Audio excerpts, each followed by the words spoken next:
అంటే ఇక్కడ ఇంకొక విషయం, వైటమిన్ డి ఎండలో ఉంటే రావట్లేదు. మార్నింగ్ ఎండ అంటారు కానీ ఏమీ రావట్లేదు. అంటే బాడీ అంత అబ్జర్వ్ చెయ్యదు అని కొంతమంది ఆఫ్టర్‌నూన్ ఉండండి అని చెప్తున్నారు. ఆఫ్టర్‌నూన్ ఎక్కువ ఎండలో ఉండండి అని చెప్తున్నారు. తప్పండి. Exposure to the sun rays, ఎండలో కాదు, exposure to the sun rays in the early morning because cold sun rays. ఆఫ్టర్నూన్లో స్కిన్ బర్న్ అవుతుంది. స్కిన్ బర్న్ అయి మీకు స్కిన్ డిజీజెస్ వచ్చే ఆస్కారం ఉంటుంది, స్కిన్ ప్రాబ్లమ్స్ వచ్చేది. అదే ఎర్లీ మార్నింగ్ 7 o'clockకి డాబా పైన తక్కువ గుడ్డలతోటి ఎక్కువ స్కిన్ ఎక్స్పోజరు ఒక half an hour to 1 hour పడుకుంటే, ఇప్పుడు అందరూ వెస్ట్రన్ సైడ్లో మీరు బీచ్ సైడ్ పడుకుంటారు. ఎందుకు? వాళ్ళు just because of vitamin D they are lying down on the beach side. అది వెస్ట్రన్ కల్చర్ కాదు to gain the vitamin D. వాళ్ళు అసలు సన్ బాత్ అంటారు, సన్ బాత్ అంటాం. అలాగే ఈ యొక్క మన కాల్షియం ఫుడ్ త్రూ వస్తుంది.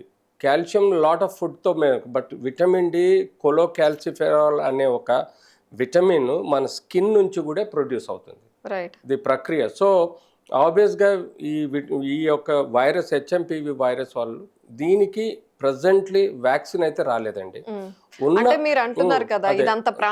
సో ప్రాణాంతకం అయినా కాకుండా ఒక భయాందోళన అయితే ప్రజల్లో ఉంది. కాబట్టి ఒకటైతే నిజం, మనం ఇన్ఫ్లుయెన్జా వ్యాక్సిన్ అట్లాగే న్యూమోనియా వ్యాక్సిన్ ఇప్పుడు తీసుకుంటున్నాం, పిల్లలకి ఇస్తున్నాం, అడల్ట్స్ కూడా చాలా మంది తీసుకుంటున్నాం.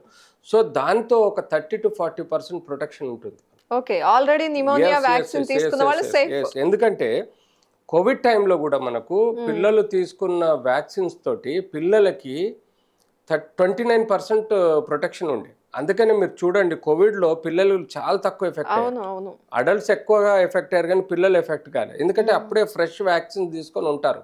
సో వాళ్ళకు ఒక 29-30% ప్రొటెక్షన్ ఉండే. అందులో వాళ్ళకి రిసెప్టర్స్ ప్రాబ్లం అంటే అడల్ట్స్ లాగా చిల్డ్రన్స్లో లేకుండే. అలాగే ఇప్పుడు కూడా ఈవెన్ ఎవరైతే న్యూమోకాకల్ వైరస్ వ్యాక్సిన్స్ కానీ లేకపోతే ఇన్ఫ్లుయెన్జా వ్యాక్సిన్ కానీ తీసుకుంటే సేమ్ ఫ్యామిలీకి సంబంధించింది కాబట్టి ఒక 40% to 50% ఎఫెక్టివ్గా ఉంటుంది. సో బేసిక్గా ఫస్ట్ అండ్ ఫార్మోస్ట్ దీని incubation period just 5 to 7 days. అదే కోవిడ్ అయితే 14 to 15 days ఉంటాయి.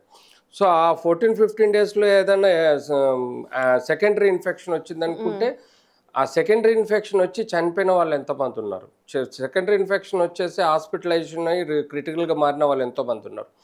అదే ఇందులో అలా కాదండి, మనం చూస్తూనే వితిన్ 3-4 days లోపల కనుమరుగైపోతుంది ఈ వైరస్. సో హెచ్ఎంపివి వైరస్ కు ఒకటి దీని అంటే డాక్టర్ ఇక్కడ ఒక కన్ఫ్యూషన్, అప్పర్ రెస్పిరేటరీ అయితే 5 days వరకు అన్నారు కదా, ఇన్ కేస్ ఇంకొంచెం లోపలికి వెళ్ళింది అనుకుందాం, దాన్ని లోవర్ రెస్పిరేటరీ అంటాం. దాన్ని మళ్ళీ ఆ పీరియడ్ ఎంత, దాన్ని డీప్ సీటెడ్ అయ్యా, దానికి పీరియడ్ అంటుండదు, ఎఫెక్ట్ అయ్యే దాన్ని బట్టి ఎఫెక్ట్ దాని యొక్క ఇమ్యూనిటీ సిస్టమ్ ఒకటి, తీసుకునే కేర్ ఒకటి, మెడికేషన్ ఒకటి, ఇవి ఎలా ఉన్నాయి, ఏ స్టేజ్ లో మనం ట్రీట్మెంట్ ఇస్తున్నాం ఆ స్టేజ్ నుంచి రికవరీ బాగుంటుంది. సో అందుకే నేను చెప్తున్నాను కదా, కోవిడ్ లాంటి రిస్క్ కనబడటం ఇప్పుడు కూడా జపాన్లో డెత్ రేట్ కానీ చైనాలో డెత్ రేట్ అంత లేదు. హార్డ్లీ ఒక 1 lakh తీసుకుంటే 1 or 2 cases డెత్స్ అవుతుంది. సో ఇప్పుడున్న ధర్మంలో మనం భయపడాల్సిన అవసరం లేదు. బట్ యాజ్ ఇట్ ఈస్గా మనం ఇదివరకు ఎలాగైతే ప్రివెంటివ్ మెజర్స్, ఫేస్ మాస్క్ కానీ, డిస్టెన్స్ కానీ, శానిటైజేషన్ కానీ, ఇవన్నీ ఎలా అయితే మనం పాటించామో అవి బేసిక్ కేర్ తీసుకోవాలి. కానీ ఎవరు పాటించడం లేదు. ఈవెన్ స్కూల్స్లలో ఇప్పుడు మనం చెప్పాల్సిన అవసరం ఉంది పిల్లలకి. ఎందుకంటే this is more transmitting in winter, that too in children, కాబట్టి you have to be very careful. So overall చూస్తే మాత్రం ప్రజలకు చెప్పేది ఏంటంటే, భయపడకండి, జాగ్రత్తగా ఉండండి, ప్రివెంట్ యువర్ సెల్ఫ్. బేసిక్ దగ్గులు తుమ్ములు వచ్చినప్పుడు కంగారు పడి హాస్పిటల్ చుట్టూ తిరగాల్సిన అవసరం లేదు. మీ ఫ్యామిలీ ఫిజిషియన్ దగ్గర బేసిక్ మెడికేషను, పారాసెటమాల్ జ్వరానికి, దగ్గులు తుమ్ములకు, యాంటీ అలర్జిక్ కానీ యాంటీటస్సివ్ ట్యాబ్లెట్స్ వేసుకోండి. మీరు వీలైతే ఇంట్లోనే ఉండిపోయి ఈ కోల్డ్ వెదర్లో వీలైనంత వరకు మీరు థ్రోట్ కానీ థ్రోట్ పెయిన్ కానీ ఉంటే మీరు inhalation fumes, hot water fumes inhalation, మీరు మీ దగ్గర ఉన్న జండు బామ్ కానీ లేకపోతే ఇంకేదన్నా రూబిఫేషియంట్ అంటాం, అది ఇవి వేసుకుంటే గొంతులో కొంత సాఫ్ట్నెస్ క్రియేట్ చేసి ఆ యొక్క అలర్జీని కానీ లేకపోతే ఈ వైరస్ని కానీ డ్యామేజ్ చేసే ఆస్కారం ఉంటుంది. సో అన్నెసర్లీ కంగారు పడవద్దు. ఏదో ఆయిల్ పుల్లింగో లేకపోతే హాట్ వాటర్ తాగడము ఇంకేదో చేయకండి. Just simple basic medication qualified physician దగ్గర వెళ్ళి మీరు బేసిక్ ట్రీట్మెంట్ తీసుకోండి, జాగ్రత్తగా ఉండండి.